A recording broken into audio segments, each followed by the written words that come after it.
Good morning, dear students. Today in this lesson we are going to start the new chapter. The name of the chapter is Triangle and its Properties. So इस chapter में हमने previous classes भी पढ़ा हुआ है triangle क्या होती हैं और कितनी तरह की ट्राइंगल्स होती हैं और उसकी टाइप क्या होती हैं. That we will give a quick review on all these things. तो let us start with the triangle. ठीक है, ट्राइंगल क्या होता है ये हमने छोटी क्लासेस में भी पढ़ा हुआ है. ट्राइंगल जैसे इस तरह की जो फिगर होती है क्लोज्ड फिगर उसको ट्राइंगल बोलते हैं. तो ये ट्राइंगल का सिंबल है. तो इसको हम रीड आउट कैसे करेंगे. Triangle ABC. This is triangle ABC. Triangle के 3 साइड्स होते हैं. तो ट्राइंगल के 3 साइड्स यहाँ पर क्या हो गए BC. ठीक है, then your CA and AB. So आपके पास हो गए साइड्स AB. ये लाइन सेगमेंट के थ्रू होता है, ऊपर ये सिंबल लगाया लाइन सेगमेंट का. Then your BC and CA. ये आपके 3 साइड्स हो गए. तो एंगल्स कितने होते हैं इसमें. 3 एंगल्स होते हैं. ट्राइंगल के 3 एंगल्स होते हैं, angle A, B and angle C. तो angle A, angle B and angle C are the 3 angles of a triangle. अब वर्टिसेस भी इसमें, वर्टिसेस मतलब जो कॉर्नर्स हैं जो यहाँ पर आपके टू लाइन्स मीट कर रही हैं, that is called vertices. Line segments meet कर रहे हैं. तो यहाँ पर आपके पास 3 वर्टिसेस हैं. A, B and C are the 3 vertices. तो ट्राइंगल के 3 साइड्स हैं, 3 वर्टिसेस होते हैं एंड 3 एंगल्स बनाती हैं ट्राइंगल. तो नेक्स्ट करते हैं types of triangle. Types of triangle based on sides क्या क्या होती हैं. पहली वाली है आपकी इक्विलेटरल ट्राइंगल. इक्विलेटरल ट्राइंगल में सारी की सारी साइड जो है इक्वल होती है. अगर सपोज एक साइड आपकी 4 सेंटीमीटर है तो ये भी 4 सेंटीमीटर होगी और ये भी आपकी 4 सेंटीमीटर होगी. तो ये होगी इक्वल लेटरल ट्राइंगल. इक्विलेटरल में सारी की सारी साइड्स इक्वल होती हैं and all the angles are also equal. ठीक है, वो कितने डिग्री के होते हैं 60 डिग्री के होते हैं. All the angles are of equal measurement, that is 60 degree 60 degree. ठीक है, नेक्स्ट वाला है आपका आइसोसेलेस ट्राइंगल. आइसोसेलेस ट्राइंगल में 2 साइड्स इक्वल होती हैं और जो थर्ड वाली साइड है वो अनइक्वल है, दैट इज बेस. ठीक है, और जो बेस के साथ जो आपके एंगल्स बनते हैं दीज 2 एंगल्स, ये जो एंगल्स हैं ये आपके इक्वल होते हैं और ये 2 साइड्स भी इक्वल हैं. नेक्स्ट वाली है आपकी स्केलन ट्राइंगल. स्केलन ट्राइंगल में तीनों की तीनों साइड्स अलग अलग होती हैं, डिफरेंट होती हैं. ठीक है, ये देखो यहाँ तीनों ही, एक 4 सेंटीमीटर है, 3 सेंटीमीटर और 5 सेंटीमीटर है. तो ये तीनों की तीनों साइड्स जो है आपकी डिफरेंट हो गई. नेक्स्ट वाला है आपका ट्राइंगल्स बेस्ड ऑन एंगल्स. ये हमने एंगल्स के ऊपर बेस्ड जो ट्राइंगल्स हैं वो कौन कौन सी होती हैं, वो कितनी तरह की होती हैं ये हम देख लेते हैं. तो पहली वाली है acute angle triangle. Acute angle triangle में जो एंगल्स होते हैं वो लेस देन 90 डिग्री के होते हैं.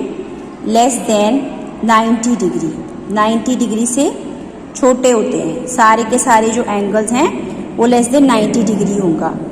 ठीक है, सम ये होता है आपका 90 डिग्री का. तो ड्रॉ करके दिखा देती हूँ. ये अगर आपका 90 डिग्री का एंगल है तो कुछ यहाँ पर, ठीक है, ऐसी ट्राइंगल जिसमें सारे के सारे एंगल जो हैं 90 डिग्री से छोटे हुए. नेक्स्ट वाली है right angle triangle. Right angle triangle बिल्कुल स्ट्रेट सीधा होता है. ठीक है, जो लाइन और 90 डिग्री का एंगल बनता है. ठीक है, जो एक एंगल है वो 90 डिग्री का होना चाहिए, तो उसको बोलेंगे राइट एंगल ट्राइंगल. ठीक है, obtuse angle triangle. Obtuse angle में एक एंगल जो है 90 डिग्री से अबव होगा. ये आपका 90 डिग्री होता है, 90 डिग्री से अबव.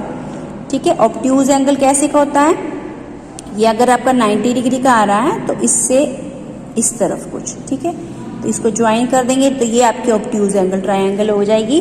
मोर देन 90 यहाँ पर लिख देंगे. 1 एंगल मोर देन जब 90 आता है तो वो आपकी ऑब्ट्यूज एंगल ट्राइंगल बन जाती है.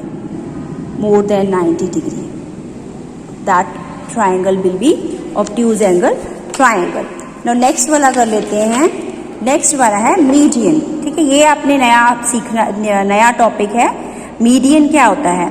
जब ये ट्रायंगल है, ठीक है, ट्रायंगल जो है, जैसे ये ए आपका वर्टेक्स है, ए से जब हमने कोई ऐसी लाइन ड्रॉ करी जो बेस को एक साइड को 2 पार्ट्स में डिवाइड कर दे, जैसे BC आपका 4 सेंटीमीटर था तो 2 इक्वल पार्ट्स में से डिवाइड कर दिया, तो BD आपका 2 सेंटीमीटर और DC भी आपका 2 सेंटीमीटर हो गया। ठीक है, ऐसी लाइन जो वर्टेक्स के थ्रू दूसरी लाइन को 2 पार्ट्स में डिवाइड कर देगी, that is called median.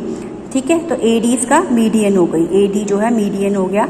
Next वाला एक ट्राइंगल के, अब देखो यहाँ से भी हम मीडियन ड्रॉ कर सकते हैं। ये जो B जो है आपका वर्टेक्स है, तो B ने यहाँ पर सपोज इसका नाम ले लेते हैं E। ठीक है, AC को 2 पार्ट्स में डिवाइड कर दिया, that is AE and EC। ठीक है, इसी तरह से अगर हम यहाँ से C वर्टेक्स से कोई ऐसी लाइन ड्रॉ करते हैं जो AB को 2 पार्ट्स में डिवाइड कर देगी, तो यहाँ पर हम ले लेते हैं इसका नाम BA, BM, BC, MC। तो MC ने BA को 2 पार्ट्स में डिवाइड कर दिया, तो यहाँ पर मीडियन क्या हो गया? दिस वाली, ये वाली जो लाइन है, that is called the median line. ठीक है, तो नेक्स्ट वाला है altitude. Altitude of a triangle. Altitude का मतलब है हाइट। ट्राइंगल की हाइट को हम कैसे मेजर करते हैं, किस तरह से? अब हाइट को मेजर करने के लिए हमेशा जो है, कोई भी किसी भी चीज़ की हाइट हमने मेजर करनी हो तो बिल्कुल सीधी होनी चाहिए, स्ट्रेट होनी चाहिए, 90 डिग्री का एंगल बना हुआ होना चाहिए। किसी भी पर्सन की या किसी भी चीज़ की जब हम हाइट मेजर करते हैं तो वो 90 डिग्री के एंगल पर ही करते हैं। वो 90 डिग्री का एंगल बिल्कुल स्ट्रेट वाला एंगल होता है। ठीक है, तो उसको हमने वर्टेक्स और बेस की, जैसे ये ट्राइंगल है, इसकी हाइट जो है, पहले हमने ये वर्टेक्स है, एल्टीट्यूड, ये वर्टेक्स से लेके बेस तक यहाँ से हमने एक लाइन ड्रॉ कर लेनी है। ठीक है, तो इन वर्टेक्स और बेस के बीच में कितना डिस्टेंस है, that will be called altitude. अब इस यहाँ पर इस फिगर में एल्टीट्यूड क्या हो गया? QP is the altitude here. इसी तरह से सपोज अगर राइट एंगल ट्राइंगल है, तो राइट एंगल ट्राइंगल में तो होता ही 90 डिग्री का एंगल है, तो राइट एंगल ट्राइंगल से लेके यहाँ तक बेस तक जो डिस्टेंस है, दैट इज AB। तो AB जो है एल्टीट्यूड हो गई। अगर कोई ऑब्ट्यूज एंगल ट्राइंगल है, ये आपकी ऑब्ट्यूज एंगल ट्राइंगल है, इस तरह से होती है ना, तो यहाँ पर हमने इसको स्ट्रेट बेस तक ले आना है, वर्टेक्स से बेस तक ले आएंगे, तो ये वाला जो डिस्टेंस है, that will be called the altitude of the given triangle. Next वाला आपका देख लेते हैं प्रॉपर्टी। नेक्स्ट वाली प्रॉपर्टी जो है exterior angle of a triangle and it's property. Exterior angle क्या होता है? ट्राइंगल के बाहर जो एंगल होता है ना, exterior angle of a triangle. यहाँ पर मैं लिख देती हूँ, यहाँ right triangle.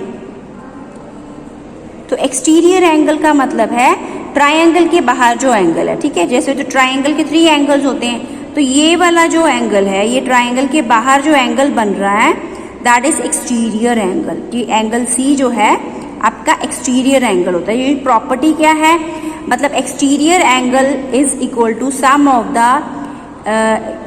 Interior angles opposite side, जो इन द ऑपोजिट डायरेक्शन। ठीक है, 2 एंगल्स का सम होगा, ठीक है, in the opposite direction. C के ऑपोजिट क्या है? AB है। ठीक है, तो क्या होगा? Exterior angle is equal to sum of the angles, sum of the opposite interior angles. C के ऑपोजिट में है, ठीक है, और है क्या? वो इंटीरियर, मतलब ट्राइंगल के अंदर वाले एंगल्स हैं। दैट इज, यहाँ पर एंगल हमने ले लिया, angle C is equal to angle A plus angle B। इस तरह के क्वेश्चन जो हैं आपने सॉल्व करने हैं अपने ये आपकी अपकमिंग एक्सरसाइजेस में। तो एंगल सम, अगला वाला है angle sum property of a triangle. Angle sum property आपको ये हमें पहले भी पढ़ा हुआ प्रीवियस क्लासेस में। एंगल सम प्रॉपर्टी मतलब ट्राइंगल के एंगल का सम टोटल, जितने भी ट्राइंगल के 3 एंगल होते हैं उनका जो सम टोटल होता है वो 180 डिग्री के इक्वल होता है।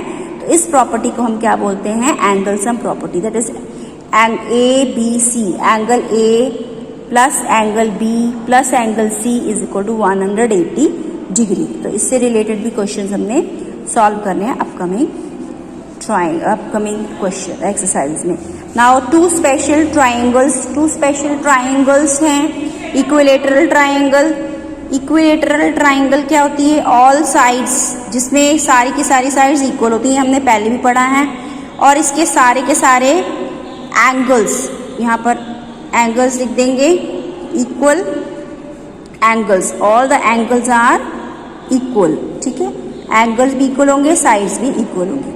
नेक्स्ट है आइसोसेलेस ट्राइंगल। आइसोसेलेस ट्राइंगल में क्या होगा, टू साइड्स इक्वल होंगी, ये ऑपोजिट साइड्स इक्वल हैं, और the angles with the two bases ये भी इक्वल होंगे, ये जो दो एंगल हैं ये भी आपके इक्वल होंगे। नाउ नेक्स्ट वाला हम कर लेते हैं। Now next is sum of the angles of a two sides of a triangle. दो ट्राइंगल के दो साइड्स का जो सम है वो हमेशा तीसरी साइड के इक्वल होगा, ये आपकी प्रॉपर्टी है, ठीक है। अगले वाली जो प्रॉपर्टी है, मतलब दो साइड्स को जब हमने प्लस किया तो वो तीसरी साइड से ग्रेटर होगा, ठीक है, always greater than the third side. तो सपोज ये हमारी ट्राइंगल है, इसमें हमने A B plus B C कर देंगे। अगर हम A B plus B C कर रहे हैं तो उन दोनों साइड्स का सम अगर प्लस करेंगे तो वो तीसरी साइड से ग्रेटर होगा। तीसरी साइड कौन सी है, ए सी, ए सी से बिगर होगा। इसी तरह से अगर हम ले रहे हैं बी सी प्लस सी ए, बी सी प्लस सी ए ले लेंगे तो वो किससे बड़ा होगा, ए बी से बड़ा होगा, ठीक है। इसी तरह से अगर सी ए प्लस ए बी ले लिया, सी ए प्लस ए बी, तो ये बी सी से ग्रेटर होगा। ये वाली property we will be using in the upcoming exercise. अगली वाली नेक्स्ट वाली लास्ट वाली प्रॉपर्टी है राइट एंगल ट्राइंगल, और क्या बोलते हैं, पाइथागोरस थ्योरम भी बोलते हैं, पाइथागोरस प्रॉपर्टी भी बोलते हैं, ठीक है। तो राइट एंगल ट्राइंगल कैसी होती है, जिसमें एक एंगल आपका 90 डिग्री का होना चाहिए, तभी ये पाइथागोरस थ्योरम आप अप्लाई कर सकते हो। Angle must be equal to 90 degree, ठीक है।